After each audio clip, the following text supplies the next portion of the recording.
আমার যমজ দুই মেয়ে যখন তারা 7 বছর বয়স, আমি তাদের সঙ্গে ঘুমাতে যাবার আগে প্রতি রাতেই মোটামুটি গল্প করতাম। একদিন আমার গল্প করতে ইচ্ছা করলো না, বরং আমার ইচ্ছা করলো ওদেরকে একটা কঠিন প্রশ্ন করব। 7 বছর বয়স, এই যে তাকে নার্চার করছি, ইসলাম বিষয়ে জানছে, পরিবার থেকে অনেক কিছু শিখছে, আসলে ওরা কতখানি কি শিখলো আমার হঠাৎ একদিন এক রাতে পরীক্ষা করতে ইচ্ছা করলো। এবং আমার মনে হচ্ছিল এই পরীক্ষাটা আমার নেওয়া উচিত হবে না, তারপরেও আমি না নিয়ে থাকতে পারছিলাম না, কেন জানি। ঘটনাটা এমন, আমি আমার দুই মেয়ে, আবার বলি মনে মনে কল্পনা করবেন কিন্তু 7 বছর বয়সের দুজন শিশু, যথেষ্ট ছোট। তা আমি ওদেরকে জিজ্ঞেস করলাম, আচ্ছা আম্মু, ধরে নাও তোমরা অনেক বড় হয়ে গেছো এবং তোমরা রাষ্ট্রের গুরুত্বপূর্ণ দায়িত্ব পেয়ে গেছো। তো ওরা দুজন হাসে। আমি বললাম, ধরে নাও তোমরা রাষ্ট্রের বিচার ব্যবস্থার দায়িত্ব পেয়েছো, তোমরা বিচার কাজ সম্পাদন করো। ভালো কথা, ওরা বললো ঠিক আছে, ধরে নিলাম। তারপরে বললাম, একটা খবর বের হলো যে রাষ্ট্র থেকে, রাষ্ট্রের কোষাগার থেকে রাষ্ট্রের প্রচুর হাজার হাজার কোটি কোটি টাকা চুরি হয়েছে, লুটপাট হয়েছে, এবং এটা নিয়ে তো অনেক খোঁজ খবর চলছে। একটা পর্যায়ে চোর ধরা পড়ল এবং প্রমাণ হয়ে গেল সেই ব্যক্তিটাই চোর। তো ওরা হাসছে, ওদের কাছে খুব ইন্টারেস্টিং লাগছে ঘটনাটা।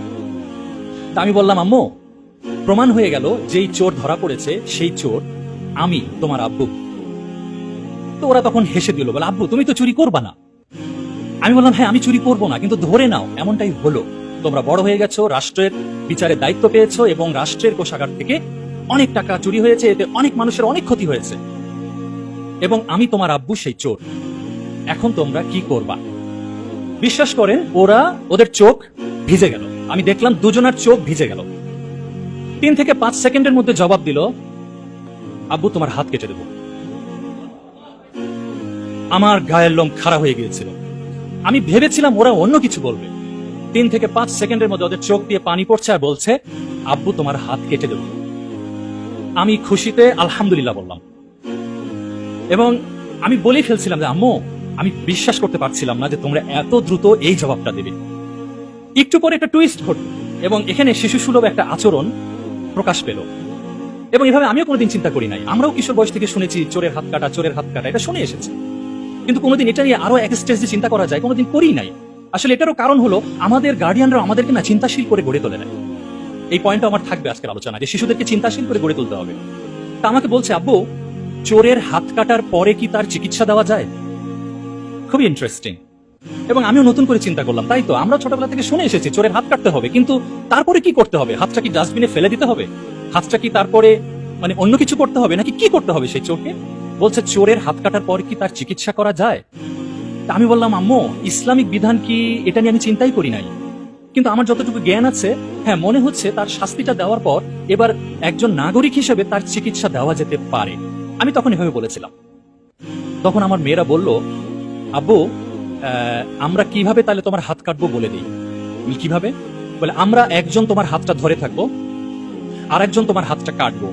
বলে কেন? বলে যেন তোমার হাতটা মাটিতে পড়ে না যায়। বলে কেন? বলে কারণ হাতটা মাটিতে পড়ে গেলে ময়লা ধুলা লাগবে, তখন ইনফেকশন হয়ে যাবে। আমরা তাড়াতাড়ি তোমার কাটা হাত আর তোমাকে নিয়ে হাসপাতালে যাব, ডাক্তারকে বলবো সেলাই করে হাতটা লাগাই দেন। আমি অবাক হলাম, এইরকম একটা উদ্ভট চিন্তা ওদের মাথা কিভাবে আসলো। আমি বললাম, আম্মু তোমরা এটা কেন করবা? বলে আব্বু বিচারক হয়ে তোমার হাত কাটবো আর আমরা মেয়ে হয়ে তোমার চিকিৎসা দেব। যাই হোক, এই গল্পটা আমি এই জন্য শেয়ার করলাম, আমি একদম বিন্দুমাত্র কোনো ডায়ালগ আমি নিজের মতো করে চেঞ্জ করে বলি নাই আপনাদেরকে। এক্স্যাক্টলি সেই রাতে এটাই ঘটেছে 7 বছর বয়সে। এবং আমি তখন থেকে উপলব্ধি করলাম যে হ্যাঁ, আমি যেইভাবে আল্লাহ সুবহানাহু ওয়া তাআলা আমাকে প্যারেন্টিং করার তৌফিক দিয়েছেন, মনে হচ্ছে অল্প হলেও কাজে লাগছে।